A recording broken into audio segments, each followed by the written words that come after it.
Hi everyone, I'm Adrienne Check. I'm the program manager for the Big Ideas Innovation Contest. I'm thrilled all of you are here participating today. Big Ideas is open to 16 eligible universities, so I'm really excited to hear and eventually meet all of you who are from those 16 universities. So to just introduce our team, I mentioned that I help manage the contest with Philip Denny, who is the director, and Max Aronson, who is our contest coordinator, and Juno Fitzpatrick, who is our network coordinator. And even though we are here based at UC Berkeley at the Blum Center for Developing Economies, I really want to encourage you to reach out to us, sign up for our advising hours. I think one of the best things about Big Ideas is that we not only offer the opportunity for you to win a great award for your idea, but we provide all these support services in addition. So tailored feedback on your idea, questions that we're just ready here to answer, and we'll read over your proposal as many times as possible. So just be sure to reach out to us, get to know us, and we'd love to hear from you and what your next big idea is. So just a quick agenda for what we're going to do today. I'm going to share a little bit about our contest, tell you what the ultimate goals and missions are, and then walk you through some of the rules, requirements, and eligibility for that contest and make sure that everybody's on the same page. After that, we're going to wrap up quickly with identifying some of the key challenges and best practices that we see from pre-proposals that are submitted from students from across a bunch of different disciplines. So I want this to be interactive. I highly encourage you to send all your questions to bigideas@berkeley.edu. We'll be taking questions during the presentation, so if you just have something that you want to bring up in a certain section, I'm happy to walk you through that section and answer it as well. I also want to note to everyone streaming online that we do have a 15-second delay. So it may be the case that I move on to the next section without receiving your question, but I encourage you to ask anyway, and we can just easily go back and cover it in that respective section. So without further ado, why don't we start our presentation?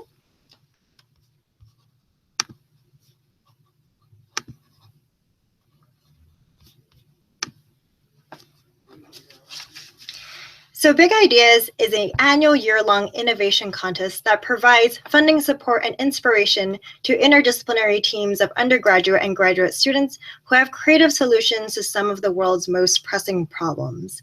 We're just over 10 years old. Big Ideas has existed since 2006 on the Berkeley campus, and it's one of the oldest and largest student innovation contests. Recently, we've expanded to 16 eligible universities, and we're happy to hear and collect all the different innovations that are coming out of each respective campus. So to give you an idea of what kinds of projects have come out of Big Ideas, I'm going to share a short video with you.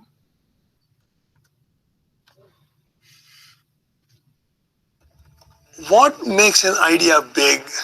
I think what makes an idea big is that it goes outside the normal boundaries. I think what makes an idea big is its potential for its impact in the community. It's novel, it's unique, it's challenging, it's exciting.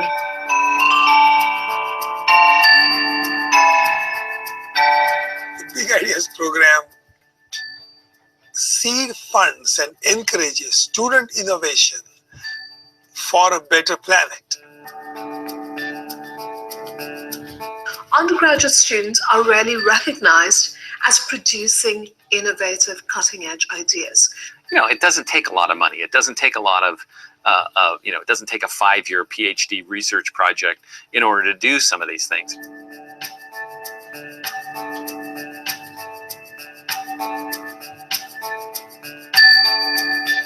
I heard about the Big Ideas program and it was brought to our attention as a group, and we thought, hey, this would be a really great opportunity to kind of get the word out about our projects and see if we could get some support.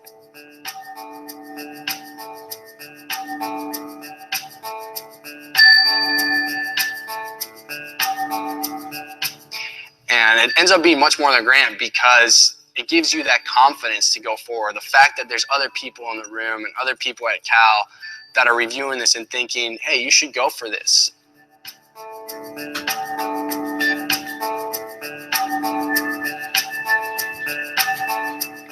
Having it was like one of the best things for our project. It really got us off the ground at a point where we needed that extra inspiration. Yeah, knowing that the campus is supporting projects like this and that you have access to these resources has been very instrumental.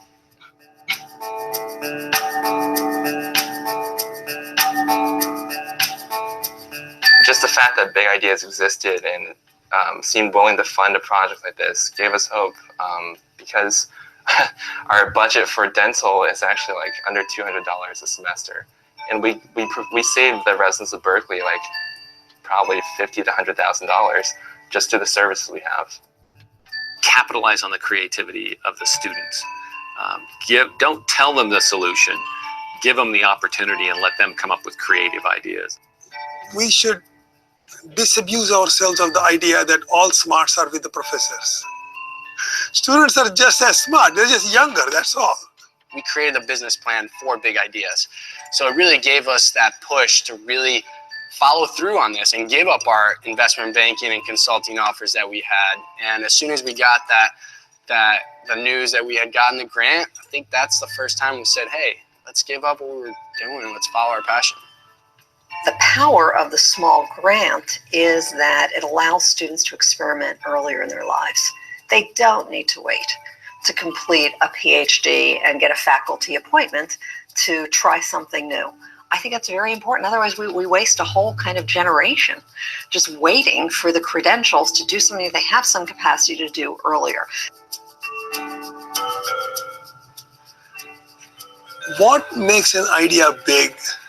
I think what makes an idea big is that it goes outside the normal boundaries, and it really kind of surpasses what was already there and sets a precedent for something new.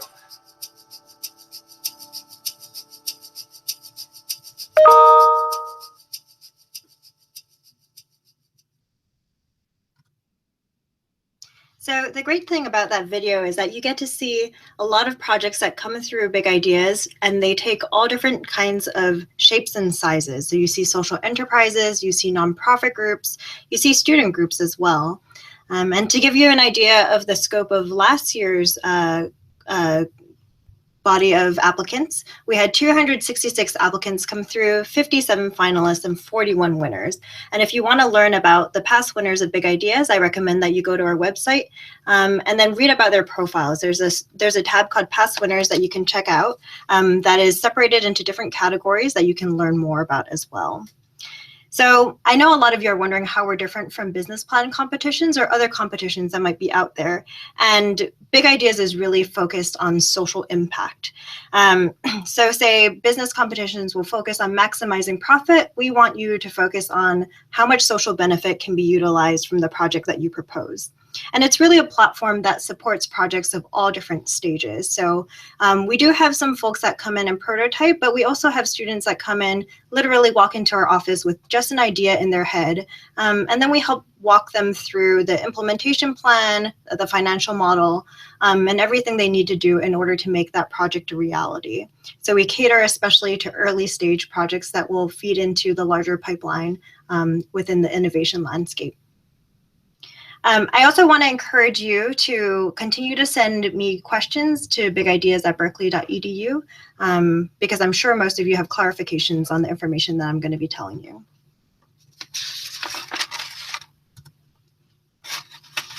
So let's talk a little bit about what we offer students. So I've laid out 4 key areas. It's funding, skills development, access to industry, and exposure and promotion. So each year, Big Idea awards up to $300,000 in funding to creative students with solutions to address some of the world's most pressing problems. That means that you can win up to $10,000 for your individual full proposal, an additional $8,000 if you participate in other prize opportunities like our Pupils' Choice Video Contest or our Grand Prize Pitch Day. So that's a total of $18,000 that you could take away from our competition if you're extremely successful. In addition to that, we hold advising workshops, writing workshops, information sessions that help you build those skills you need that is not just useful to develop a social venture, but that you could use in your professional development as well. So things that would be useful in your career trajectory as you look for jobs after you leave university. In addition to that, we offer access to industry. So we have a great pool of judges and mentors each year that give Big Ideas applicants individual feedback on their ideas. So even if you don't make it as a finalist or even a winner in the Big Ideas contest process, each round you receive a lengthy amount of judge feedback from industry experts that can comment on how your project can be improved, which is arguably more valuable to you than some of the funding that you might even get from us. And then I'll go into this a little bit more into detail, but if you're chosen as a finalist, then you get paired with a mentor for a 6 to 7 week period, and that will give you incredible access to someone who will greatly offer support on your project and make it into a viable solution. And then lastly, with exposure and promotion, a lot of the times Big Ideas winners come back to us and say it's that extra legitimacy and extra confidence that they get from winning our competition that allows them to secure more funding for their project or expand out their network. And we have really close relationships to all of our Big Ideas alumni. So as soon as you go through our program, we're happy to advertise whatever progress you've made on your project in our newsletters and within our judge and mentor network, and make sure you're still getting that extra exposure and promotion that your project deserves.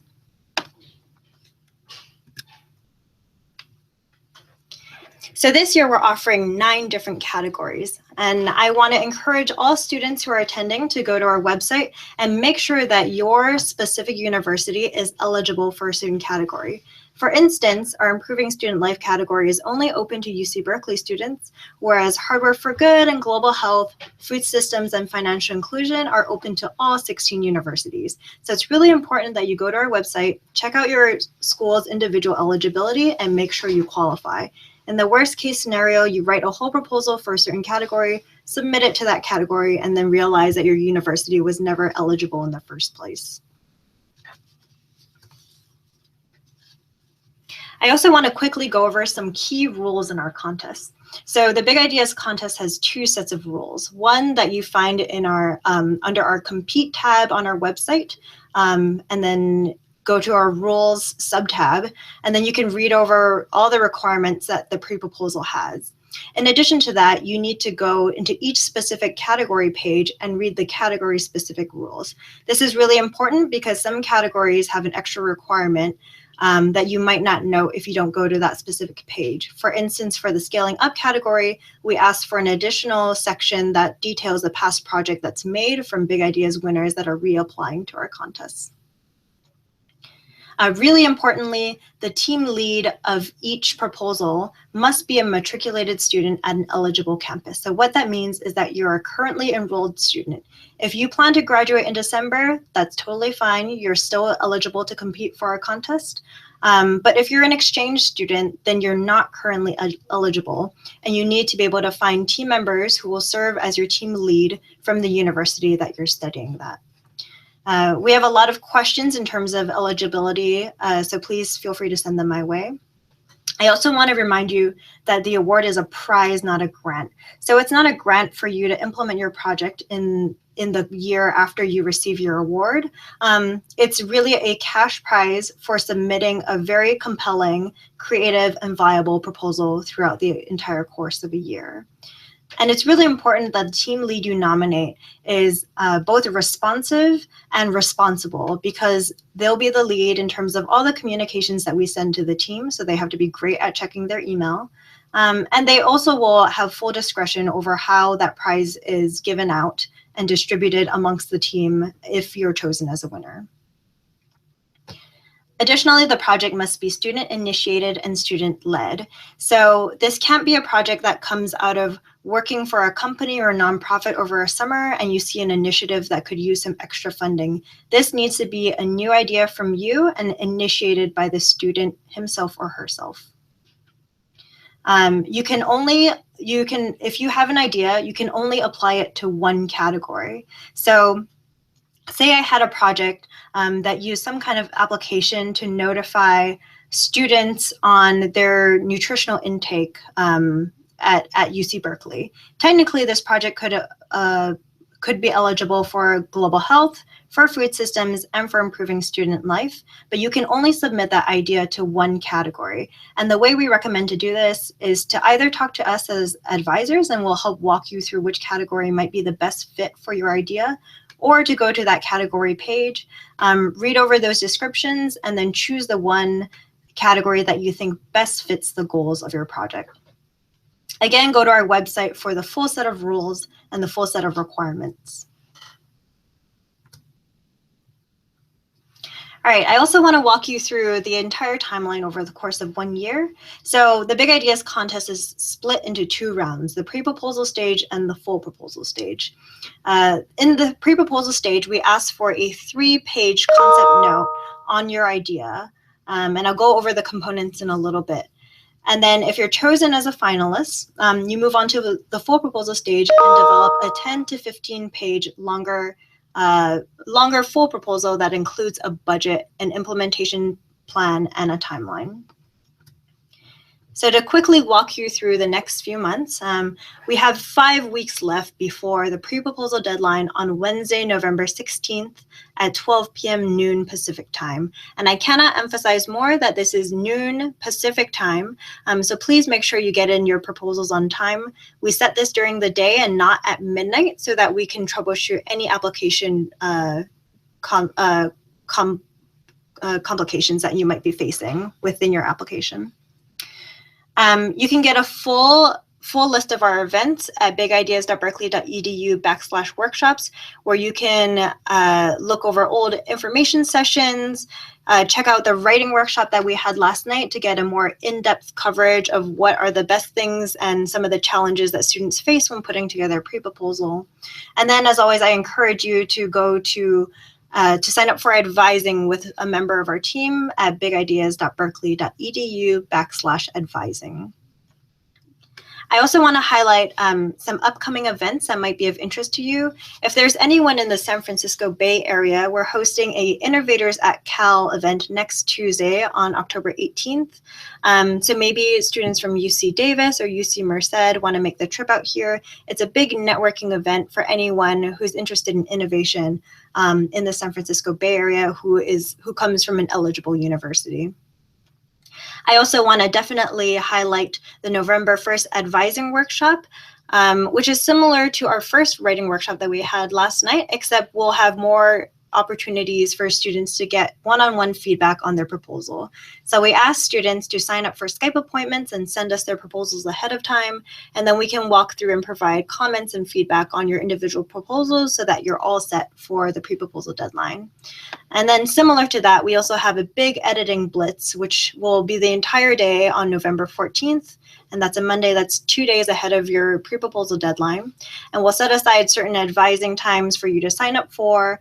And then again, you can schedule a Skype appointment with us and we'll read over your proposal and give you any last minute changes that need to be made before you submit on Wednesday, November 16th. After that, finalists will be notified in mid-December whether or not they move on to the next round. And if you do, starting January through early March, you're paired with a mentor who will work with you to develop out this 10 to 15 page full proposal. So this is an incredible value to most student teams. What you do is you fill out an application in December detailing exactly what you want in a mentor, and we do our best to reach out within our network to find someone who will best fit the description that of the mentor that you've put in your application. So this is a really valuable process, and anyone who moves into the full proposal stage, I highly recommend you to take advantage of this. After full proposals are due on March 8th, we have a bunch of different exciting events like a grand prize pitch day and a People's Choice video contest for a lot of our participants to participate in. So something like the video contest is open to all Big Ideas applicants and not just ones that move on to the second round. And then at the grand prize pitch day, you get to see some of our top teams pitch their ideas in front of a panel of esteemed judges. And then this all culminates with our award celebration in May, where we have a big poster session with all of our winners, and then we start doing all of the paperwork that needs to be done in order to get those awards distributed.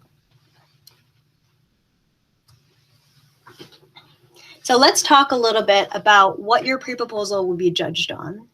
So as you can see here, 40% of your pre-proposal will be judged on how innovative and creative it is.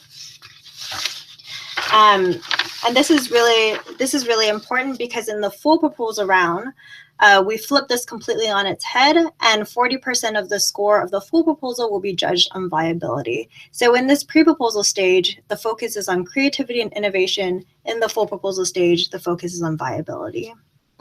As you can see, you'll also be judged for your potential for impact, which is the extent to which your proposed project addresses the problem at hand, which accounts for 20% of your score.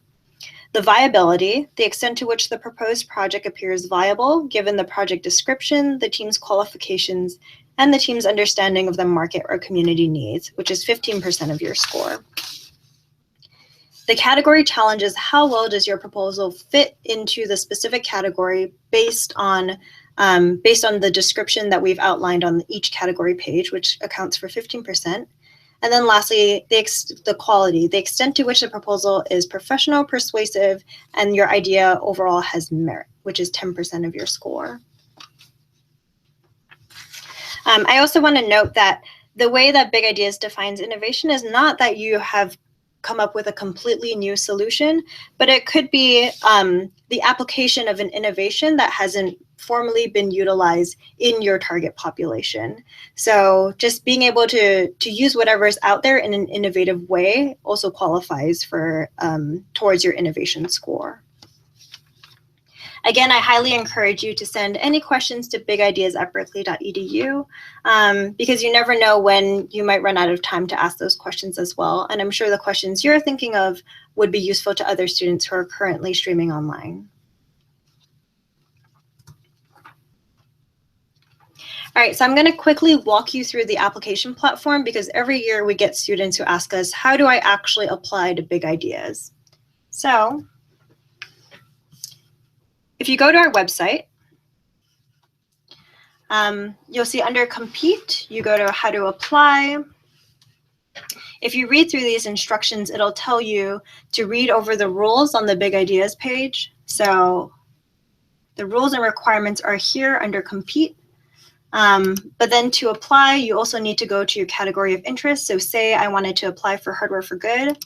I would click on the category on the left-hand side, read through this entire category description to make sure I'm not missing anything in my proposal, and click Apply Now. This will take you to a separate platform where you create an account with an email and password. And I want to emphasize that you need to hold on to this email and password because if you're chosen as a finalist, you'll be using the same account for that full proposal as well. So most of the information in this application platform is really straightforward. I do want to note that there is a section that asks you about your additional team members, and we only want to collect information on student team members. So if you have other partners, maybe local partners in the population that you're implementing in, or partners who aren't faculty or who aren't students, like maybe a faculty advisor or someone you've met as a colleague, there's no need to put their information in this application form. Importantly, I want to draw your attention to the project information tab and the 50 and 150 word summaries that we ask here. So in general, you're going to want to allot at least 20 minutes to fill out this application form, if not more. And I would highly encourage you to look at your 50 and 150 word summaries and develop them ahead of time. They must be written in third person, and all of the information on this application form will be publicly disseminated. So we use this on our website. We use this when we create summaries for judges. So in both of these summaries, your pitches should be succinct, they should be accurate, and they should be attention catching. Your 50-word summary is essentially what you would say if somebody asked you about your project and you had 30 seconds to respond to them. So it should really cover what your project is and why it's needed. And then you have a little bit more space in your 150-word summary. You can expand that out and talk a little bit more about the problem and how you're going to address the problem.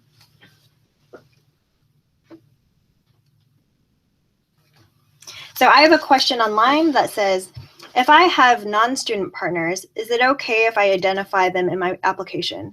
And that's a great question. So you should absolutely address your non-student partners in your pre-proposal PDF, but you don't have to list them in this electronic application form.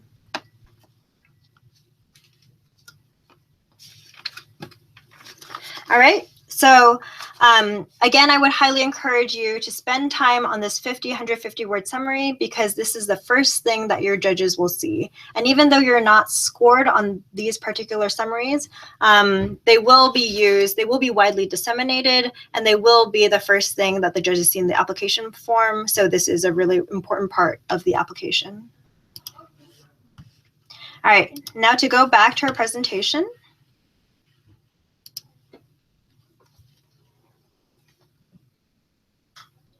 Ooh, I have another question that says, how can I be certain that my innovation will remain confidential if these sections on the application form are publicly disseminated? So if you have information in your proposal that you would like to keep confidential, let's go back quickly to the application form. There is one option here that says, do you consent to the public dissemination of your attached proposal? And if there are things in there that you would prefer to keep confidential, then just click no. But if you're okay with your proposal being publicly disseminated, then go ahead and click yes. Just keep in mind that everything you put into the summary will be available to the public, so just don't put anything that you don't want the public to see in those sections.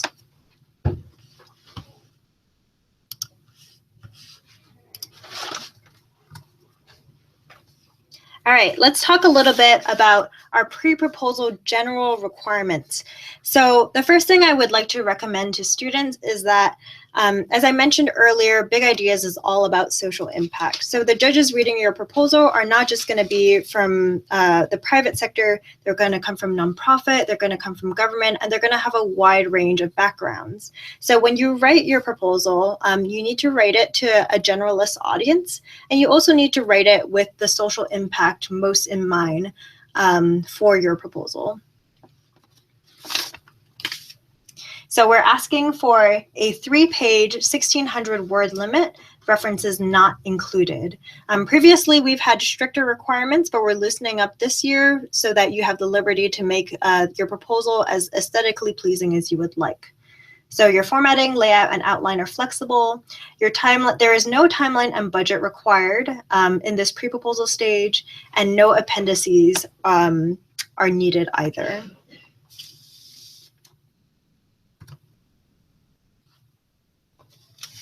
So in the pre-proposal round, we asked for 4 main components: the problem statement, existing solutions, the proposed innovation, and the team bios. I can't emphasize more that this is not an outline of what your proposal should look like.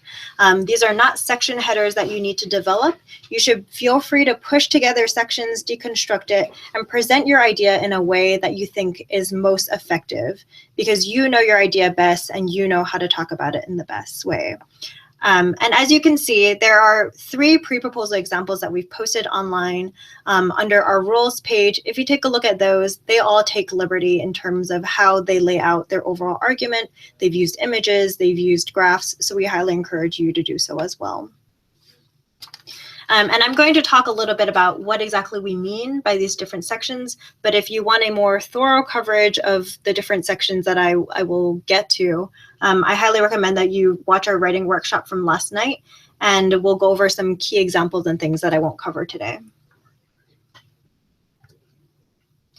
So first of all, we want you to identify the problem.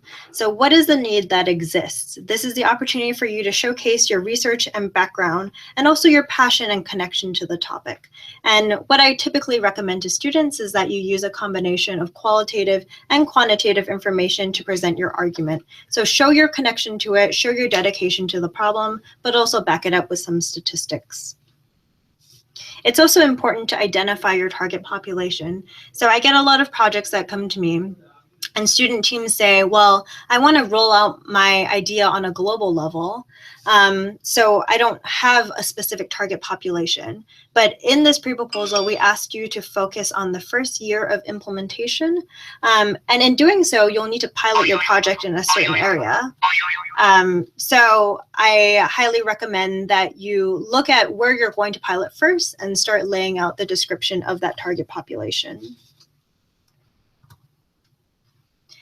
The second key component is the existing solutions. So over and over again, with each year that Philip and I have worked on the Big Ideas contest, we see this as the weakest section that student teams produce when they put together a pre-proposal. They don't do their research, they don't know who their competitors or their potential collaborators are, and they end up proposing an innovation that is quite similar to something that already exists out there.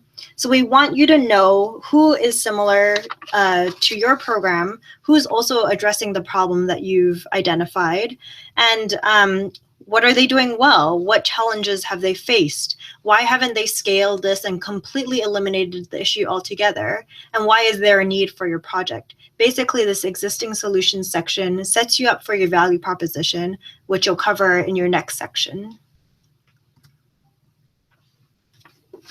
And really quickly before I moved on to the proposed innovation, so we have some rough page guidelines which represent the weight that we think that you should put on these different sections in your proposal, but they by no means are strict. Feel free to adjust them however you would like. So your proposed innovation section should talk about your goals and objectives. So your goals are the more abstract things that you want to achieve, and your objectives are the specific, concrete, and measurable things you'll do to meet your goal. In this, we should talk about who gets the intervention, how many people receive the intervention, what the intervention is, how long those people receive the intervention for, and how you define progress and how you ultimately intend to measure that improvement. And then also please discuss the value proposition that your innovation brings.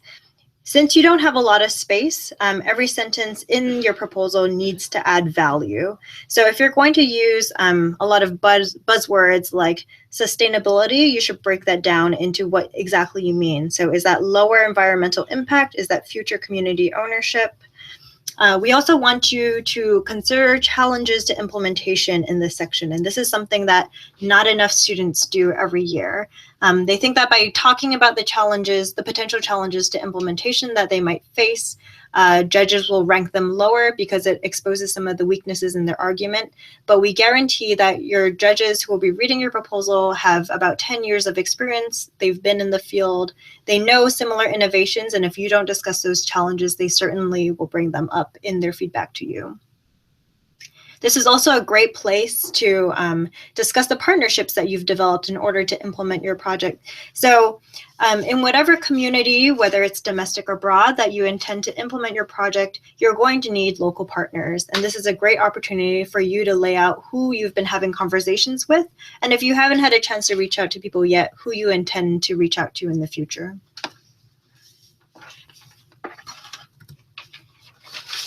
And then lastly, you should lay out your team bio. So this is your opportunity to convince judges that your team has the capabilities to carry out your project. So you should note relevant accomplishments and backgrounds. You don't need to list things that are completely irrelevant to your ability to implement this project. So if you were in the choir in 7th grade, it's not necessarily information that I would need to see unless this is directly relevant to your project. And then lastly, for scaling up teams that I know are applying this year, this section only applies to you. So everyone else, you don't need to do a past progress section.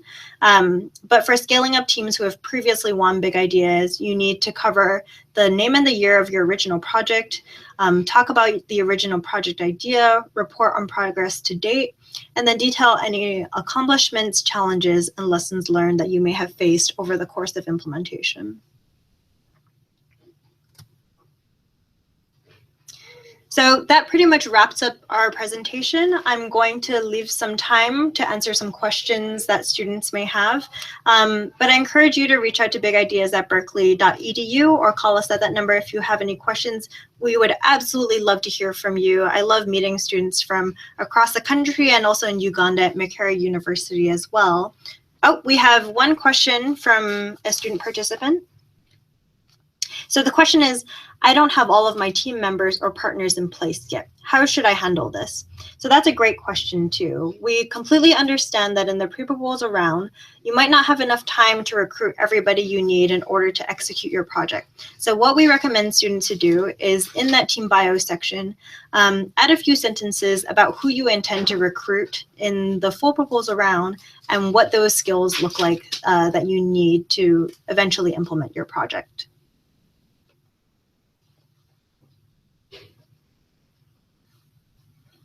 And I also would like to mention to Big Ideas participants that we do have a FAQ page on our website that you can read through in case you have more questions. And then you can also email questions to us as well. We have another question that says, how can I set up an advising appointment? That's fantastic. So the way you do it is you go to our website. And then under the resources tab, you can see advising appointments. And then you can be sure to sign up, and these should all be in your local time zone. So whatever you sign up will work for our schedule. But please, we highly encourage that you come set up a Skype appointment. Just leave us your Skype handle and your phone number. Or if none of these times work for you, you can always send us an email and we'll set up a separate time for you as well. But we'll talk about your idea. We can look over anything, proposals, draft proposals, outlines, graphics that you think might be useful. We're happy to give you as much feedback as possible on this. And then lastly, I also want to direct your attention to our events page under our resources tab.